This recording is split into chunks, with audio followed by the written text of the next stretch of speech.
All right, welcome back, everybody, to the weekly Parsha review. This week's Parsha is Parshas Chukas. Chukas is the sixth portion in the book of Numbers, in the book of Bamidbar, and the 39th portion since the beginning of the Torah. We have 87 verses, 1,245 words, and 4,670 letters. There are only three mitzvahs in this week's Parsha, three performative mitzvahs, and 0 prohibitions. So the Parsha begins with Hashem teaching Moshe and Aaron of the laws of Para Aduma, the red heifer, the red cow, that would help the ritually impure become pure again and be allowed to enter the Mishkan. So a completely red cow, not even 2 hairs of any other color, as they would disqualify it. So it had to be a completely red cow. The cow would be slaughtered and burned by a deputy Kohen Gadol outside the camp, or in Jerusalem, once the temple was built, outside the walls of Jerusalem. It would actually be at Mount Olives, which is right across the road. And some ingredients like cedar wood, hyssop, crimson thread were added to the fire. A pure man would gather the ashes and keep it safe to purify the contaminated. The Kohen and his garments became contaminated in the process of the service. The slaughterer and burner shall both immerse themselves and their clothes in a mikvah. The Kohen would stand on the east of the Mishkan of the temple, facing the entrance, and would receive the blood in a vessel and sprinkle towards the front of the Mishkan 7 times. The red heifer would assist in the spiritual purification of one who comes in contact with a corpse or with any elements of death. The laws of contamination to a corpse are detailed. And then in this week's Parsha, Parshas Chukas, we talk about the death of Miriam. Miriam dies and is buried in Kadesh. The water that was miraculously supplied in her merit stopped. And, and the people complain again, and Moshe and Aaron pray for the people's welfare. Hashem commands Moshe to bring forth water by gathering the nation at a designated rock in Merivah and to talk to it. Moshe gathers the people and hits the stone twice, and the water gushes out from the stone for them and their animals. Failing to produce the intended glorification of Hashem's powers, Moshe and Aaron are both punished, that neither will enter the promised land nor bring the nation to it. It's a pretty harsh punishment. Moshe sent emissaries to the king of Edom, a descendant of Esau, who refuses passage for the Jewish people through his land to afford them a direct route to the land of Israel, and threatens war if they attempt to. And Moshe told the emissaries, tell the king of Edom that we won't touch his fields, we won't touch his vineyards, we're just going to go on the king's path. We're just going to go on the route just to walk through the town. We're not going to harm you. But he didn't want to. The Jewish people need to travel in a roundabout way through the south and to get to Israel. Then the tragic story of Aaron's death is reported to us in this week's Parsha. Hashem commands Moshe to take Aaron and his son Elazar atop Hor Hahar, which is a mountain called Hor, and atop the Hor mountain. Moshe removes the priestly garments from Aaron and places the vestments and responsibilities on Aaron's son Elazar. The beloved Aaron HaKohen, the high priest, dies on the mountain, and the nation mourns him for 30 days.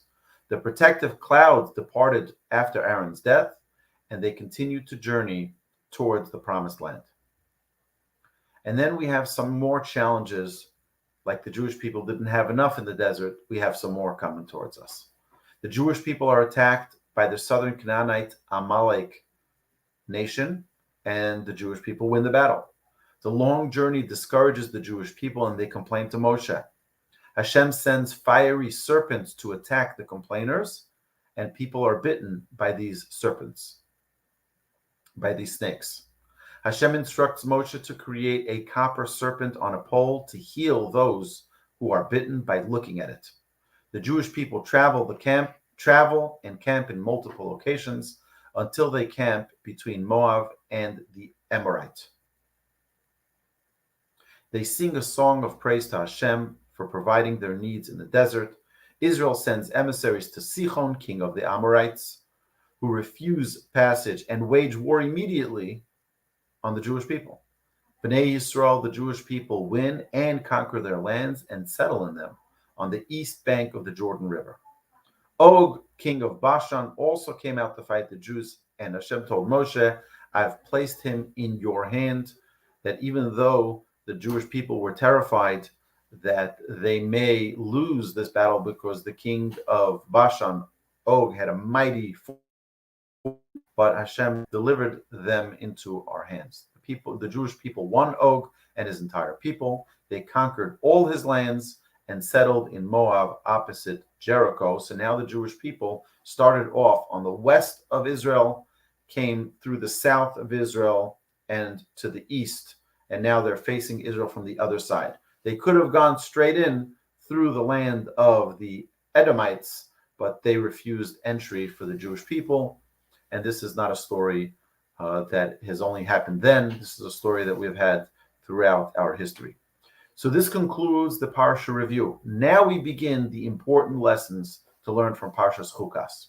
So the first thing we need to understand is that there is no chronology in the Torah. The Torah is not written in a chronological order.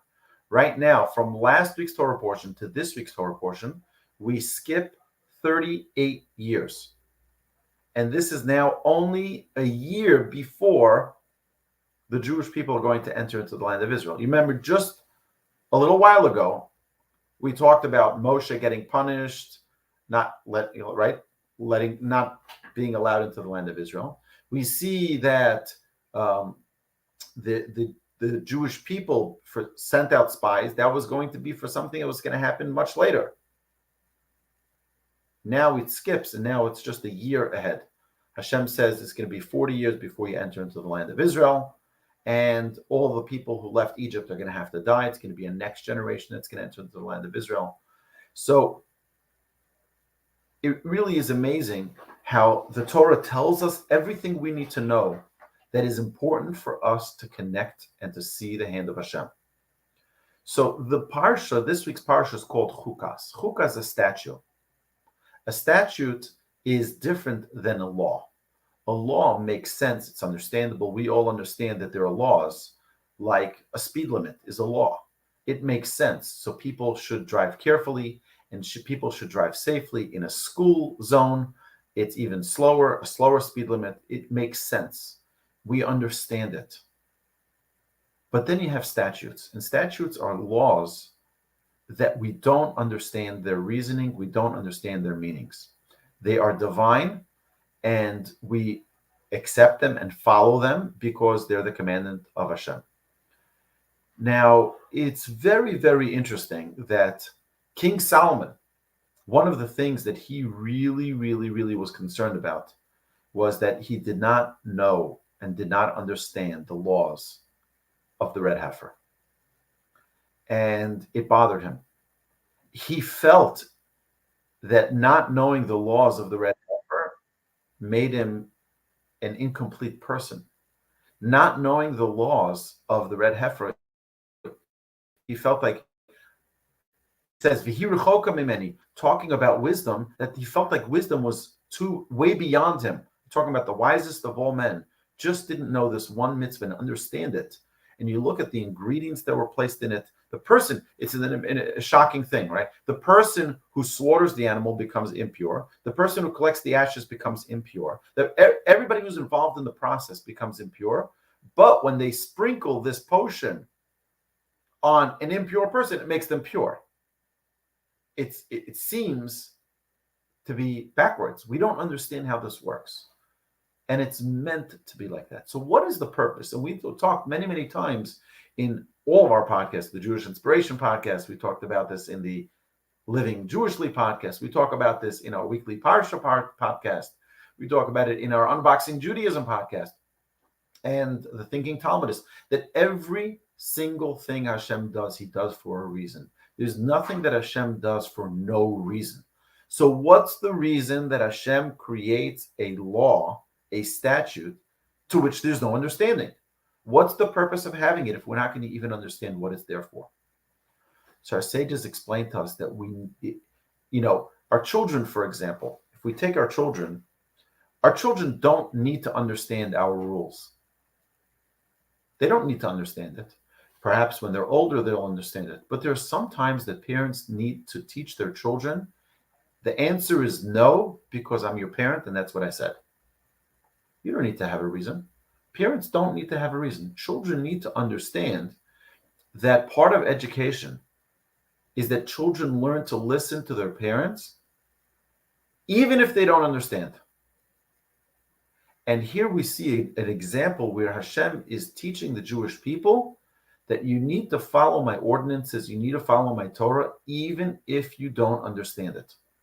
And it's a very, very valuable lesson for us to be willing to accept that we don't understand. It doesn't have to make sense to us. It doesn't have to fit into our understanding of the world. Okay. So many commentaries refer to the red heifer as the red cow, not the red heifer, the red cow. Why? Why specifically that language? Because our sages tell us that the red cow was an atonement for the golden calf that the Jewish people made a massive mistake with. And our sages, the commentaries, use the terminology of a mother cleans up the mess of their child, where you bring the cow to clean up the mess of the calf. The golden calf made a mess with the Jewish people, and the Jewish people sinned and were for it. And now comes the red heifer, the red cow that cleans up the mess for its child. And I think that that's an important thing for us to understand, that each one of us in our life have different things that we experience. And sometimes we have regrets. And sometimes we have challenges that we're like, why did Hashem need to put me through that challenge? And perhaps it's only to give us the opportunity that when we clean up that mess, we become so much closer to the Almighty. We become so much closer to Hashem. And anybody who's been in a relationship more than 20 minutes knows that you'll make a mistake, particularly in a marriage. You'll make a mistake. And what happens when you properly own up to that mistake and you apologize? The relationship becomes so much more valuable. The relationship becomes so much more closer between spouses and between friends. It is important for us to remember that the objective of life is to get close to God. The Almighty wants to have a relationship with us. And that is the goal here. The goal is for us to build. Hashem doesn't want to punish us. Hashem wants to give us an opportunity to rejuvenate our relationship with Him. So another thing about the red heifer or the red cow is that it atoned for the sins or the blemishes, the impurifications of the people. Our sages tell us that the death of the righteous, like Miriam, like Aaron, is an atonement for the people. And this entire Torah portion could be understood as a portion of atonement, where God is giving us an opportunity to get closer to Him. God sometimes takes the most precious among us so that it can be an atonement for the people. So that's why you have the story of the passing of Miriam, the story of the passing of Aaron, the same portion that we have, the red heifer, because all of this was bringing about one whole atonement for the people. Another thing is that we see something that we've talked about multiple times in this Parsha review series, that Moshe and Aaron were punished. We see there's a fabulous teaching in the Torah. One of the most important teachings in the Torah is the concept of reward and punishment. The Jewish people are always held accountable with when you do things right, you're rewarded. When you do things wrong, you're punished. And we see this throughout the Torah. The entire Torah has a theme of the people who did good got good. The people who didn't do good got not so good. And it's an important lesson for us to understand that Hashem focuses the entire Torah on those who did the good things. Yeah, a little bit at the end of the portion, he'll tell us about the dynasty or the descendants of Yishmael. At the end of the portion, he'll tell us a little bit about the descendants of Esav, but you don't see a focus on them. You see a focus on Joseph. You see a focus on Jacob. You see a focus on Moses. Those are the righteous people. You see a focus on Abraham, Isaac, Jacob, and the tribes. Hashem doesn't focus on those who are not righteous because Hashem wants us to take an example of their good deeds. Now, it's interesting that we learn something very, very important about complaining. Complaining is something Hashem does not like. We see that every time the Jewish people complained, they got punished. But in this week's Parsha, we see something unique. The Jewish people stopped complaining after they got punished. They got punished. They complained. Wherever it was that they complained, it brought a plague upon the people. This, by the way, is a very practical lesson to each and every one of us. Complaining is not one of the things Hashem likes. Complaining means you're not living in a reality where you understand that everything is from Hashem. And if a person lives with the reality that everything that happens is from Hashem, they live a much richer life. They live a much happier life. They live a much more uplifting life, a much more fulfilling life. And this is the important thing that the Torah keeps on reminding us every time there's a story of complainers. So what is the Jewish people? What do they learn from this? They start singing to Hashem. And in this week's Parsha, towards the end of the Parsha, the Jewish people sing a song to Hashem after the victories that they had in battle. Miraculous victories. They didn't have a whole army. They didn't have trained military personnel.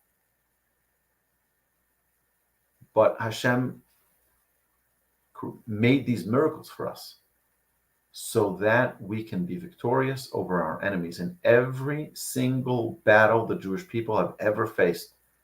A miracle. And if you look at recent modern day victories of the Jewish people, like the 6-Day War, the Yom Kippur War, and every single other war that the Jewish people faced, they didn't make sense. You think it made sense that the Jewish people beat the mighty nation of Og and Bashan? I don't think so. It didn't make sense either. But we don't win because we have training. We don't win because we have the military force. We win because we have Hashem. And Hashem delivers our enemies in our hands. But that's if we're worthy. If God forbid we're not worthy, we know what happens. But you know what makes us worthy? When we sing Hashem's praises. You know what? You have challenges. Hashem, I love you and thank you. We don't complain.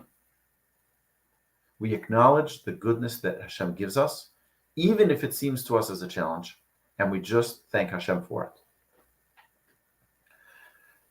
Now, it's noted, if you look carefully in this week's Parsha, that you have the passing of Miriam, and the people were sad, and the people complained that the water ended. The people noticed. When Aaron died, the high priest, the people mourned for 30 days. And this was something different. This was something unique. They mourned for 30 days. Our sages tell us that Aaron was a very unique personality. Aaron was a peacemaker. Aaron brought people together. A husband and wife who were having a quarrel, who were having a fight, what would they do? They'd go to Aaron, and Aaron would sit with them and talk to them,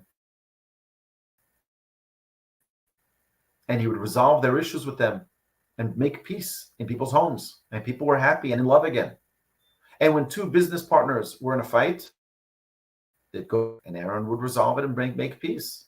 And when just two people, two strangers would have a fight, Aaron would go, or sages tell us that Aaron would go to one party and he would say to them, so and so, don't tell him I told you this, but last night he told me that he regrets what he did and he feels so terrible. He wishes you would forgive me. He says, really? He said that? He took responsibility? He owned up to it? He said he did, but he's very embarrassed, so he doesn't want to bring it up to you. He hopes he could be your friend one day. And then he'd go to the other guy and he'd say, you know what the other guy told me? The other guy told me that he regrets what he did. And he feels so terrible and he's owning up to his mistakes and he feels responsible. And then they'd become friends. And what would happen? What would happen? 10 years later, they'd find out that Aaron really tricked them. They'd be like, oh, I don't want to be a friend. No, it's okay. Let bygones be bygones. And you see, we have so much more in common, so much more that we can love in one another. Aaron taught us what it meant to focus on the good. Aaron taught us what it meant to bring peace. It says about Aaron in the Mishnah and Ethics of Our Fathers in Pirkei Avos, Aaron loved peace, pursued peace. Ohev Shalom, Verodav Shalom. I am sure that every single person online right now and listening to this presentation later on podcast will agree with me. And we all love peace. Of course, everyone loves peace. No one loves to fight. No one loves to have war.